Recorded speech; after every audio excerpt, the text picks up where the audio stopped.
Good morning, प्यारे बच्चों. Welcome to the class of biology by Naveen Dhanda. Today we will study the sixth lecture of chapter third, human reproduction.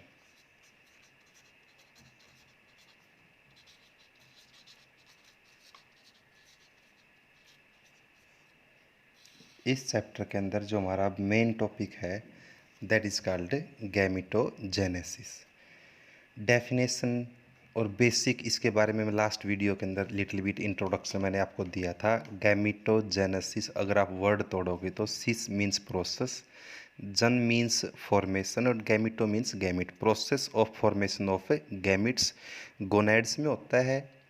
हमेशा woman के अंदर जो gametes हैं वो haploid होते हैं और जो गैमिट्स बनेंगे वो by the process of meiosis बनेंगे. राइट मतलब ड्यूरिंग गैमिट फॉर्मेशन दोनों सेल डिवीजन होंगे, माइटोसिस भी होगा और मियोसिस भी होगा. और ये गोनैड्स के अंदर होता है. दो टाइप का हमने बताया था, स्पर्मेटोजेनेसिस एंड oogenesis. आज हम स्पर्मेटोजेनेसिस को डिस्कस करेंगे. अगर बात करें डेफिनेशन की, व्हाट इज स्पर्मेटोजेनेसिस, तो spermatogenesis as clear with name process of formation of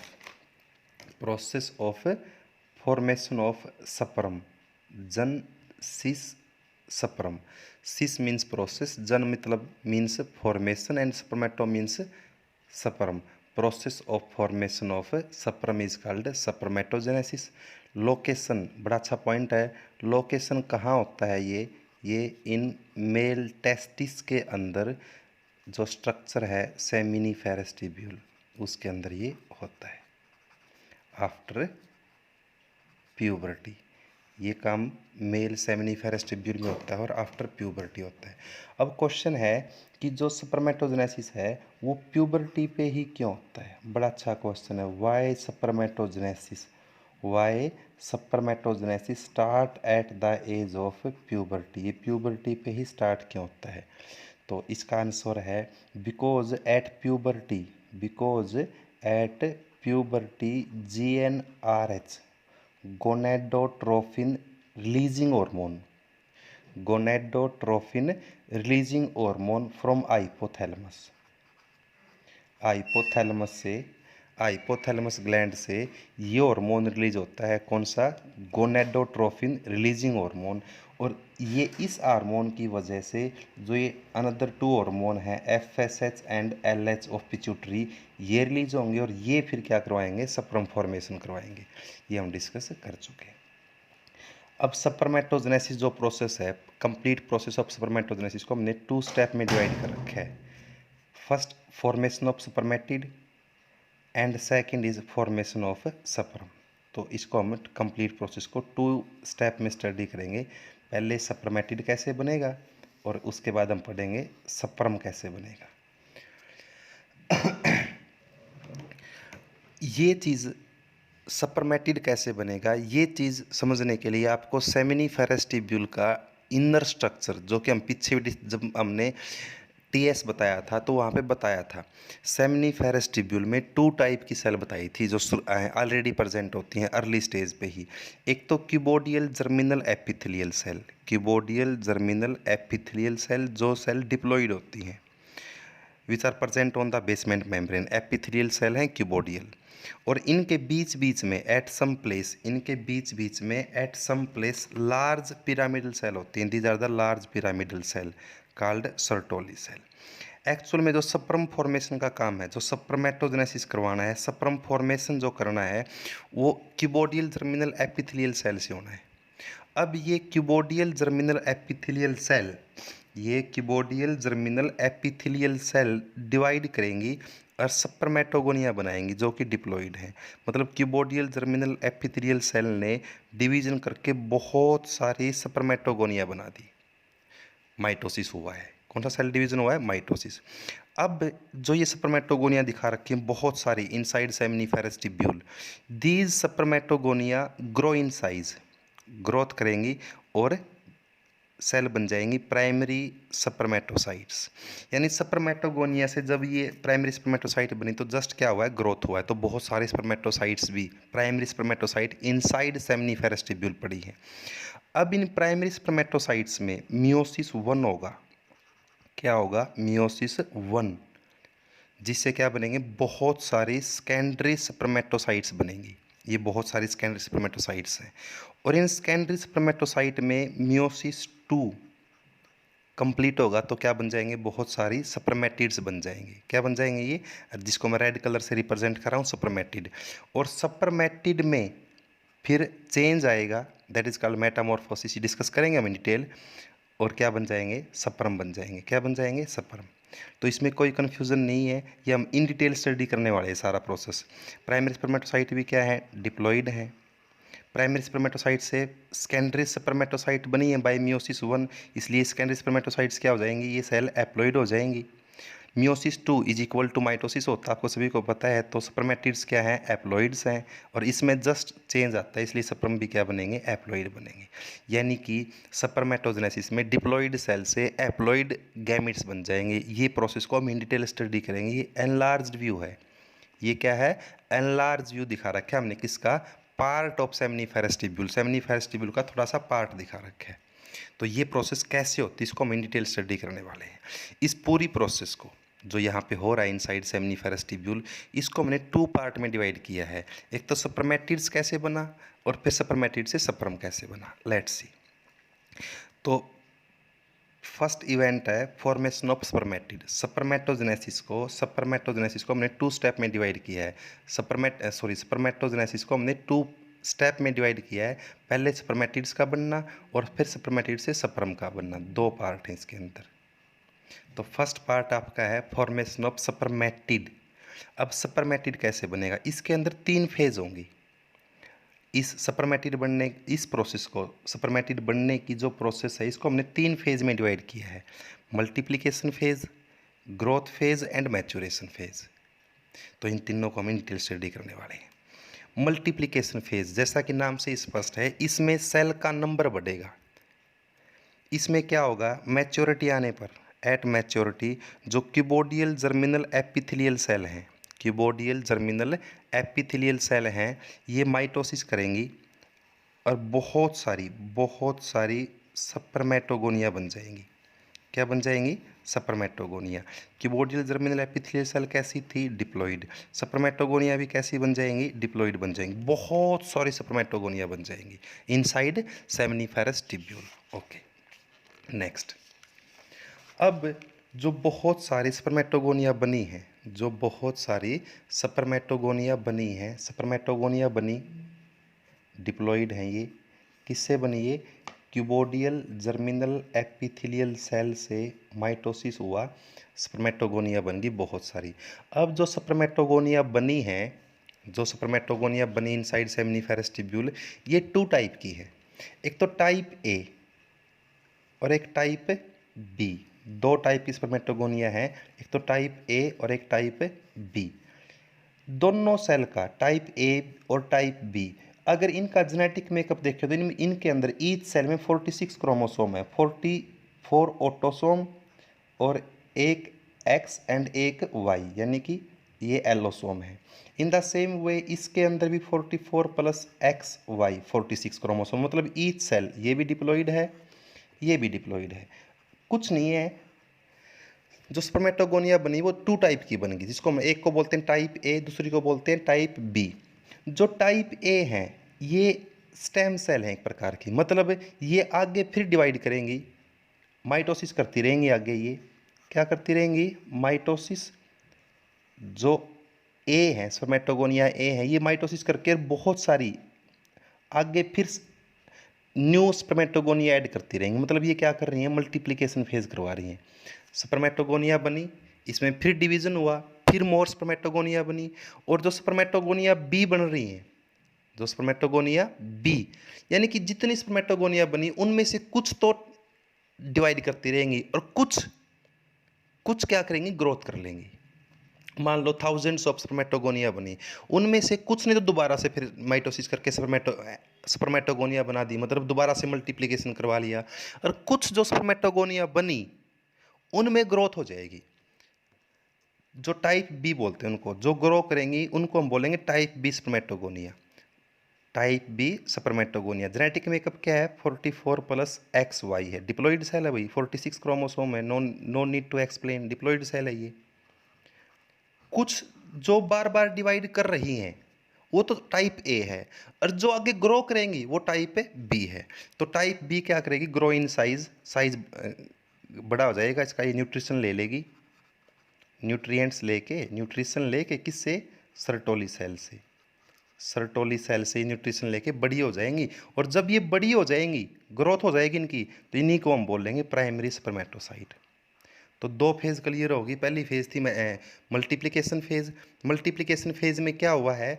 spermatogonia ने बार बार माइटोसिस करके न्यू स्पर्मेटोगोनिया ऐड की है, मतलब सेल का नंबर बढ़ रहा है, इसलिए इसको बोला है मल्टीप्लिकेशन फेज़। ग्रोथ फेज़ में क्या हुआ है? जैसा कि नाम से स्पष्ट है, इसमें कुछ स्पर्मेटोगोनिया, जो कुछ स्पर्मेटोगोनिया कौन से वाली, जिसको हम टाइप बी बोलते हैं, वो स्पर्मेटोगोनिया ग्रो इन साइज हो जाएंगी और क्या बन जाएगी? प्राइमरी स्पर्मेटोसाइट बन जाएगी। स्पर्मेटोगोनिया जो बी है और प्राइमरी स्पर्मेटोसाइट में जस्ट डिफरेंस की साइज का डिफरेंस है। किसका डिफरेंस है? साइज का। अगर मैं इस प्राइमरी स्पर्मेटोसाइट की बात करूं तो ये सेल भी डिप्लॉइड है, इसके अंदर भी 46 क्रोमोसोम है, ये लिख रखा है। Let's see each primary spermatocyte. जो प्राइमरी स्पर्मेटोसाइट क्या है? प्राइमरी स्पर्मेटोसाइट स्पर्मेटोगोनिया की ग्रोथ से जो सेल बनी थी, स्पर्मेटोगोनिया की ग्रोथ से जो सेल बनी थी उसको हमने क्या बोला था? Spermatocyte, primary spermatocyte. Genetic makeup क्या है? 44 प्लस एक्स वाई, यानी कि ये सेल डिप्लॉइड है, इसमें क्रोमोसोम पेयर्ड है। अब इस एक सेल में ईच प्राइम, बहुत सारी प्राइमरी स्पर्मेटोसाइट बनी है, और ईच प्राइमरी स्पर्मेटोसाइट, प्रत्येक प्राइमरी स्पर्मेटोसाइट में मियोसिस 1 होगा, जिसको हम रियल रिडक्शनल डिवीजन बोलते हैं। रिडक्शनल डिवीजन होगा, और इसमें रिडक्शनल डिवीजन से एक प्राइमरी स्पर्मेटोसाइट से, ये एक प्राइमरी स्पर्मेटोसाइट थी मान लो, इसमें डिवीजन होगा तो दो बन जाएंगी। क्या बन जाएंगी? दो। इनको हम बोलेंगे सेकेंडरी स्पर्मेटोसाइट। यानी सेकेंडरी स्पर्मेटोसाइट कितनी बन गई? एक प्राइमरी से दो सेकेंडरी बन जाएंगी। और यहाँ पे ईच सेल, यहाँ पे ईच सेल जो दो सेल बनी है वो हैप्लॉइड होंगी। इनमें से कुछ के पास तो 22 प्लस एक्स क्रोमोसोम होगा, और कुछ के पास क्या होगा? 22 प्लस वाई। यानी कि मान लो 1000 प्राइमरी स्पर्मेटोसाइट थी, 1000 थी, 1000 प्राइमरी स्पर्मेटोसाइट थी। जब उनमें मियोसिस 1 होगा तो 2000 बन जाएंगी। उनमें से हाफ के पास 22 प्लस एक्स क्रोमोसोम है, और हाफ के पास 22 प्लस वाई। यानी कि ईच प्राइमरी स्पर्मेटोसाइट में जब मियोसिस 1 हुआ, क्या हुआ? मियोसिस 1, तो कितनी सेल बन जाएंगी? 2 बन जाएंगी। कुछ में 22 प्लस एक्स क्रोमोसोम होगा, कुछ में 22 प्लस वाई होगा। ओके, अब जो ये सेकेंडरी स्पर्मेटोसाइट है, इसमें अब मियोसिस 2 होगा। क्या होगा? मियोसिस 2। देखो बेटा दोबारा फिर देखें, एक सेल थी, इसका नाम प्राइमरी स्पर्मेटोसाइट है, इसमें मियोसिस 1 हुआ, 2 बन जाएंगी।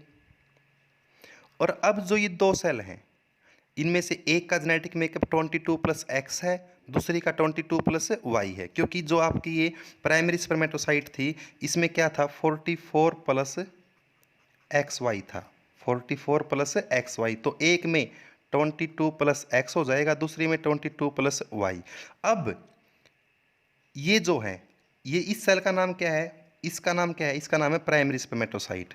और ये क्या बन गई भाई? Secondary spermatocyte.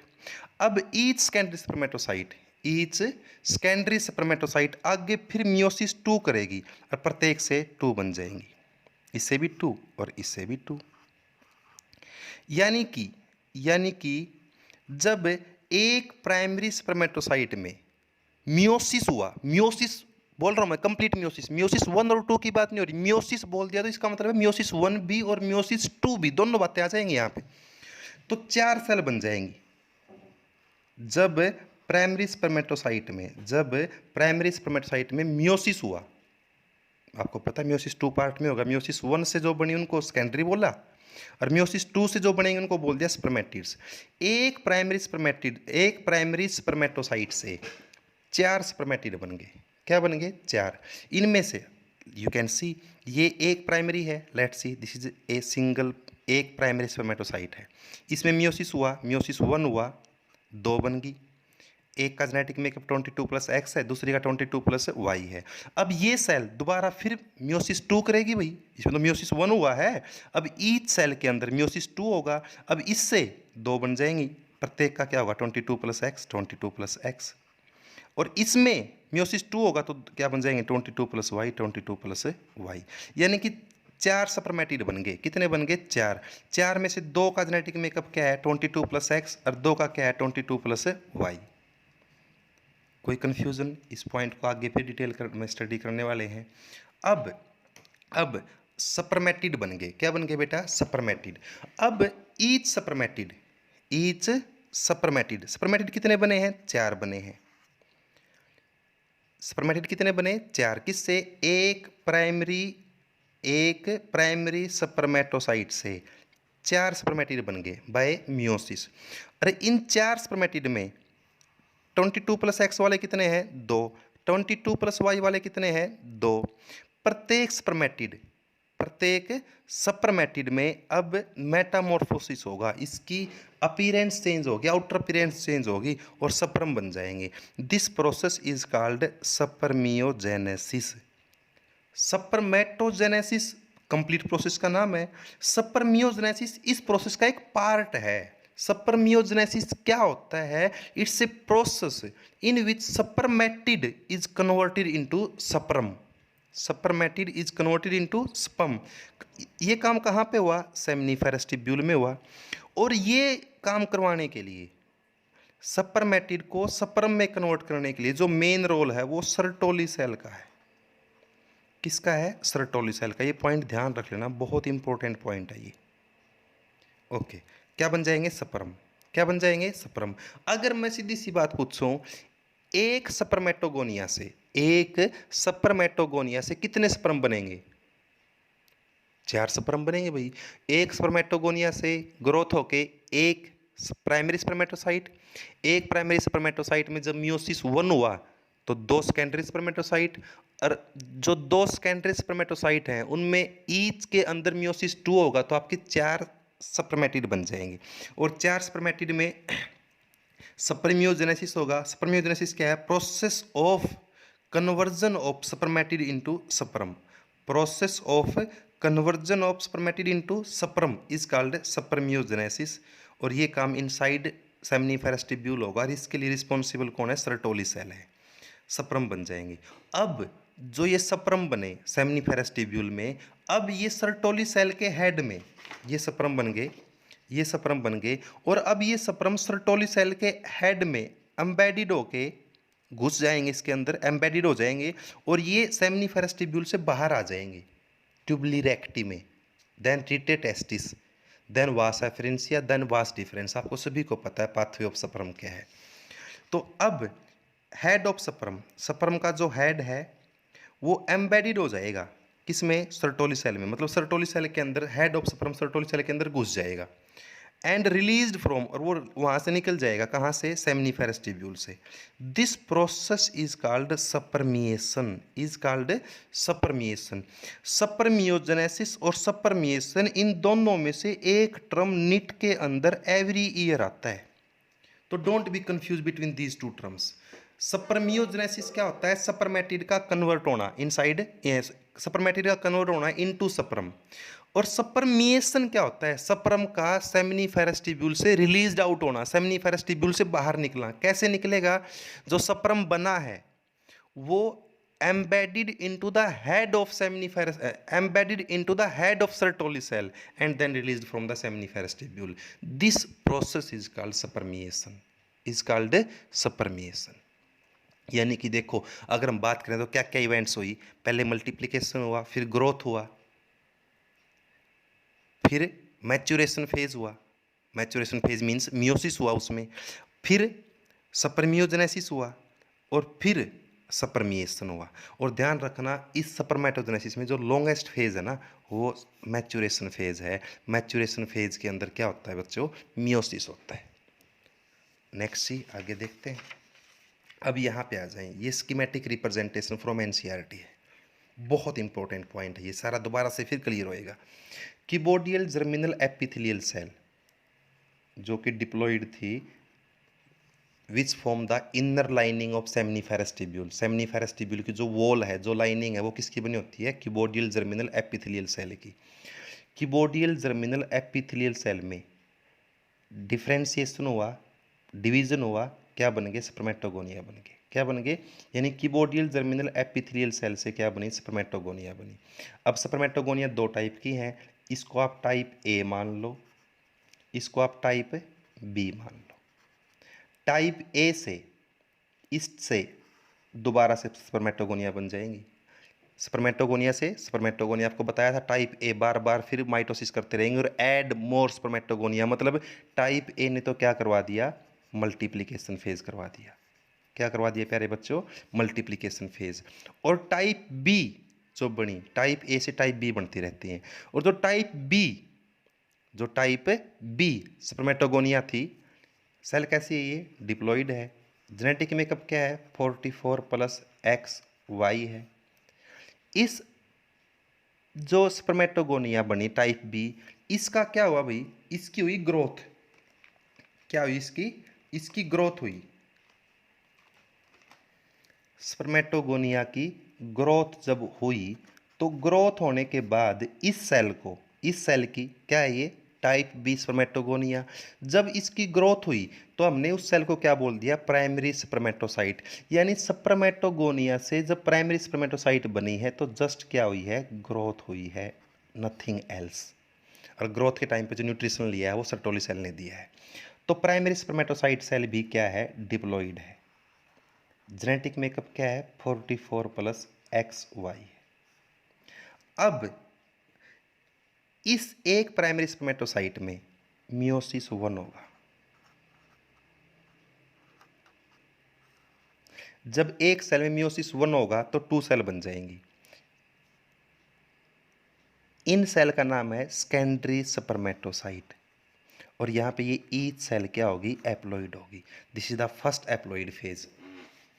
अब इनमें से आप एक को, इस एक सेल को आप 22 प्लस एक्स बोल लो, किसी को ही बोल लो, इसको बोल लो। चलो, इसको तो हमने बोल दिया 22 प्लस एक्स एप्लॉइड सेल, और इसको हमने क्या बोल दिया? 22 प्लस वाई। ओके। अब प्रत्येक सेल में, इसमें भी और इसमें भी क्या होगा भैया? अब होगा मियोसिस 2। क्या होगा? मियोसिस 2 होगा और सप्रमेटिड बन जाएंगे। क्या बन जाएंगे? सप्रमेटिड। कितने सप्रमेटिड बन जाएंगे? 4। और ईच क्या है? एप्लॉइड है। सप्रमेटिड कितने बन गए? 4 बन गए। ओके। स्पर्मेटिड कितनी बनी थी? सेकेंडरी स्पर्मेटोसाइट कितनी बनी थी? 2 बनी थी।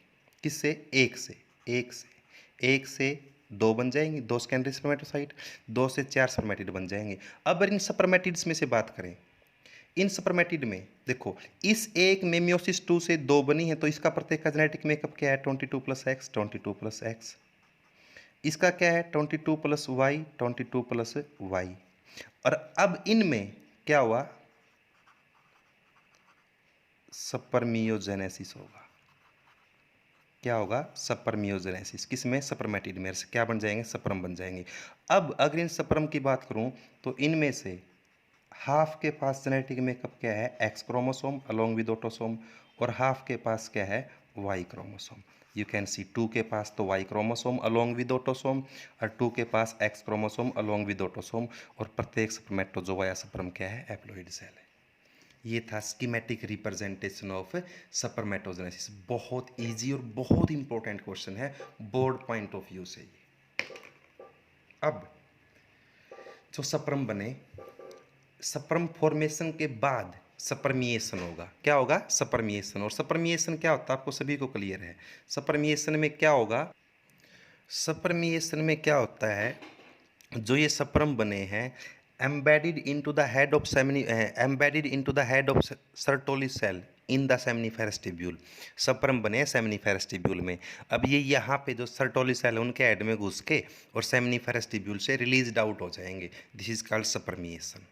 और ये सपर्म अब ट्यूबुली रेक्टी, रिटेटेस्टिस, वास एफरेंसिया, वास डिफरेंस के थ्रू इजैकुलेटरी डक्ट और यूरेथ्रा में ड्यूरिंग इजैकुलेशन आ जाएंगे। आपको पाथवे आगे क्लियर है। अब जो नेक्स्ट टॉपिक आपका है वो है स्ट्रक्चर ऑफ स्पर्म। बड़ा इंपॉर्टेंट क्वेश्चन है ये, बोर्ड पॉइंट ऑफ व्यू से बहुत बार ये क्वेश्चन बोर्ड में आता है, explain the structure of sperm. तो अगर हम स्पर्म के स्ट्रक्चर की बात करें, स्पर्म हैप्लॉइड है, सेमिनिफेरस ट्यूब्यूल में बनता है, प्यूबर्टी पे बनता है। स्पर्मेटोजेनेसिस या स्पर्म फॉर्मेशन की जो प्रोसेस है वो प्यूबर्टी पे स्टार्ट होती है। क्यों? क्योंकि प्यूबर्टी पे हाइपोथैलेमस हार्मोन रिलीज करेगी जीएनआरएच, और ये जीएनआरएच आगे एफएसएच और एलएच को रिलीज करवाएगा फ्रॉम पिट्यूटरी, और ये एफएसएच और एलएच ही आगे स्पर्म बनवाएंगे। ये आप डिस्कस करने वाले हैं नेक्स्ट टॉपिक के अंदर, हार्मोनल कंट्रोल के अंदर। अगर हम स्ट्रक्चर ऑफ स्पर्म की बात करें, sperm is a single cell, sperm is a single cell और एकमात्र मोटाइल सेल है हमारी बॉडी के अंदर, ये मूव करती है विद फ्लैजिला, फ्लैजिला होता है इसके पास। इसके 4 पार्ट हैं, स्पर्म को हमने 4 पार्ट में डिवाइड कर रखा है, head, neck, short neck, largest part इसका बॉडी है एंड लॉन्गेस्ट पार्ट इसका टेल है। अगर हम बात करें हेड में, head contain nucleus and little cytoplasm. Cytoplasm कम होता है, भी ध्यान रख लेना, इसमें साइटोप्लाज्म क्या है, बहुत कम है। तो हेड कंटेन एप्लॉइड न्यूक्लियस, ध्यान रख लेना, और इसमें कुछ नहीं याद रखने की बात। हेड में क्या है, साइटोप्लाज्म कम है, little cytoplasm and haploid nucleus. Neck की बात करें, शॉर्टेस्ट पार्ट होता है ये, और इसमें 2 सेंट्रियोल होते हैं भाई, ये बहुत इंपॉर्टेंट है, ध्यान रख लेना, ये क्वेश्चन आगे दोबारा फिर आएगा। इसमें 2 सेंट्रियोल हैं, एक प्रोक्सिमल सेंट्रियोल और एक डिस्टल सेंट्रियोल। डिस्टल सेंट्रियोल से तो ये एक्सियल फिलामेंट है बेटा, ये this is the axial filament जो बीच में से रन कर रहा है through body and finally up to tail, this is the axial filament, ये एक्सियल फिलामेंट है। जो एक्सियल फिलामेंट है ये अराइज होगा किससे, डिस्टल सेंट्रियोल से, तो एक्सियल फिलामेंट बन जाएगा, और ये प्रोक्सिमल सेंट्रियोल फ्रीली पड़ा रहेगा इन द नेक। और जब ये स्पर्म एग में घुसेगा, when it enter inside the egg, ध्यान रखना इसका प्रोक्सिमल सेंट्रियोल एंटर करेगा इन द एग, ये ध्यान रख लेना, क्योंकि एग के पास सेंट्रियोल नहीं होता है, ये आगे हम डिस्कस करेंगे ड्यूरिंग फर्टिलाइजेशन भी। तो यहाँ पे फिर बता रहा हूँ कि नेक में 2 सेंट्रियोल हैं, प्रोक्सिमल एंड डिस्टल। डिस्टल से तो वैसे भी ध्यान रखना डिस्टल किधर है, एंड हेड से अवे डिस्टल होता है जो डिस्टेंस पे, डिस्टल पार्ट आपको सभी को पता है। तो डिस्टल सेंट्रियोल से एक्सियल फिलामेंट राइज होगा और प्रोक्सिमल सेंट्रियोल फ्रीली पड़ा इन द नेक। अगर बॉडी की बात करें, इस बॉडी के अंदर स्पाइरल माइटोकॉन्ड्रिया है। क्या है, spiral mitochondria which provide energy to the sperm for its motion. क्योंकि स्पर्म मोटाइल होता है तो मोशन के लिए इसको एटीपी चाहिए, और पावर हाउस ऑफ सेल आपको पता है, पावर हाउस ऑफ सेल कौन है, माइटोकॉन्ड्रिया। तो ये माइटोकॉन्ड्रिया के अंदर एरोबिक रेस्पिरेशन होगा और it produce the ATP which are used by the sperm for its motion. Okay, tail, ये टेल है, थ्रू टेल क्या है बेटा, एक्सियल फिलामेंट है। Axial filament is run through body of the sperm as well as through the tail of the sperm. और एक point ध्यान रख लेना, एंटायर स्पर्म, पूरे का पूरा sperm is covered by membrane, जिसको मैं रेड कलर से रिप्रेजेंट कर रहा हूँ, this is the cell membrane, this is the cell membrane बोल दो या प्लाज्मा मेम्ब्रेन बोल दो। और हेड के ऊपर एक कैप लाइक स्ट्रक्चर होता है, that is called acrosome, this acrosome is the derivative of Golgi apparatus. जो हेड ऑफ एक्रोसोम है, हेड के ऊपर जो कैप लाइक स्ट्रक्चर है, that is called acrosome. Head के ऊपर जो एक्रोसोम है ये गोल्जी अपैरेटस से ड्राइव होता है। ये आपने 11th क्लास में भी पढ़ा था कि गोल्जी अपैरेटस का फंक्शन क्या है, it form the acrosome part of the sperm which is present on the head of the sperm. Head के ऊपर एक कैप लाइक स्ट्रक्चर है, दैट इज कॉल्ड एक्रोसोम, और ये एक्रोसोम किससे बनता है, गोल्जी अपैरेटस से। और इस एक्रोसोम के पास इंजाइम्स होते हैं, क्या होते हैं, इंजाइम्स, जिनको हम बोलते हैं स्पर्म लाइसिन्स। क्या बोलते हैं, स्पर्म लाइसिन। और इन एंजाइम का क्या रोल है, ये आगे इन डिटेल स्टडी करने वाले हैं। जब स्पर्म को एग के अंदर घुसना होता है ना, when sperm have to enter inside the egg during fertilisation, उस टाइम पे ये एंजाइम्स एग की मेम्ब्रेन को तोड़ेंगे। एग की मेम्ब्रेन होती है कॉर्ना रेडिटा और जोना पेलुसिडा, जिसको हम आगे डिस्कस करेंगे when we will study the structure of egg.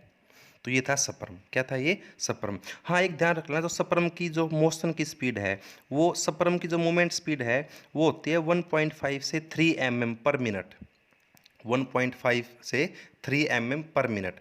और ये फीमेल में इजैकुलेशन के बाद जब हम ड्यूरिंग कोइटस इजैकुलेशन होता है, semen inside the female body add होता है, तो वहाँ से normally during in the vagina या सर्विक्स रीजन के आसपास जब सीमन जाएगा, स्पर्म जाएंगे, तो वहाँ से स्पर्म को जाना होता है फैलोपियन ट्यूब में।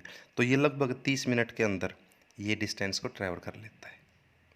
ओके, ये था स्ट्रक्चर ऑफ स्पर्म, बहुत इंपॉर्टेंट है, बोर्ड पॉइंट ऑफ व्यू से बहुत इंपॉर्टेंट है ये point.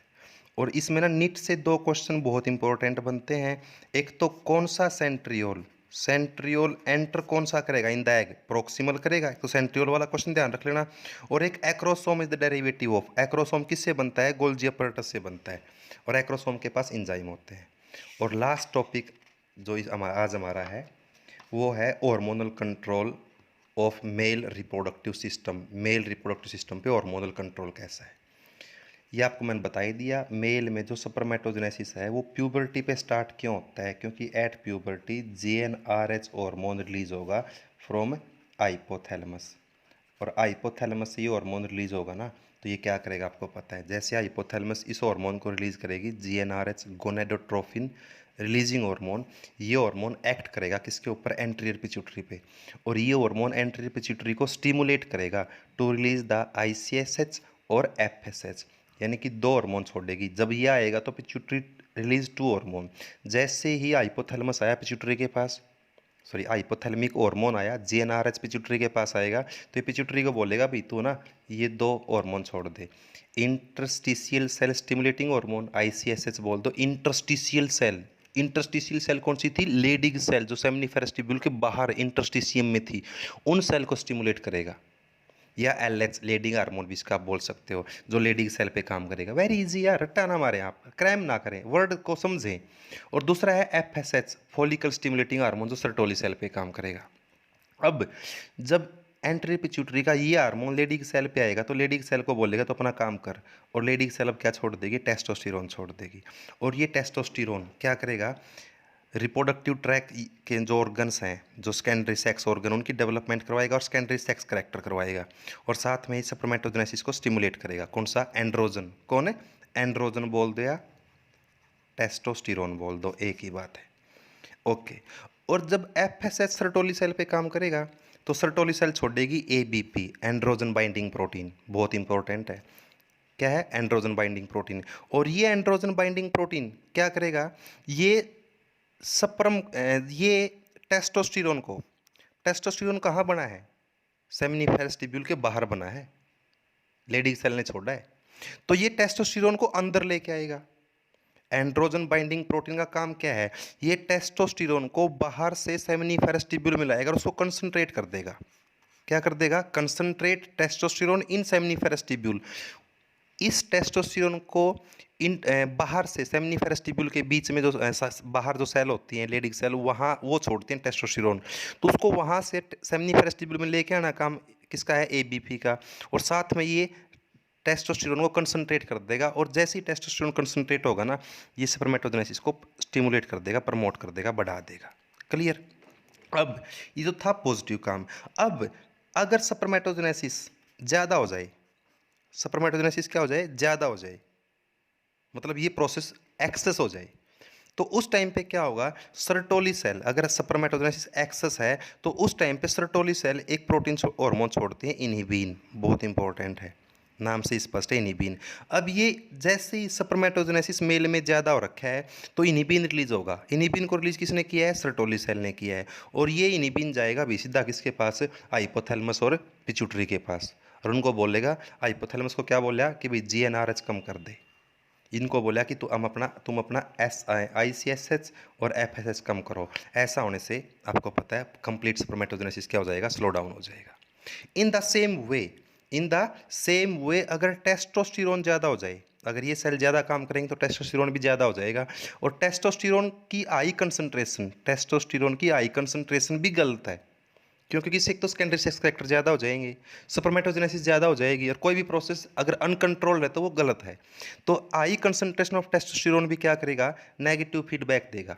High concentration of testosterone भी क्या करेगा, नेगेटिव फीडबैक देगा, किसको, पिट्यूटरी को और हाइपोथैलेमस को। नेगेटिव फीडबैक मतलब हाइपोथैलेमस को बोलेगा कि GnRH को कम कर, GnIH gonadotrophin inhibiting hormone release हो जाएगा। फिर क्या रिलीज हो जाएगा? GnIH।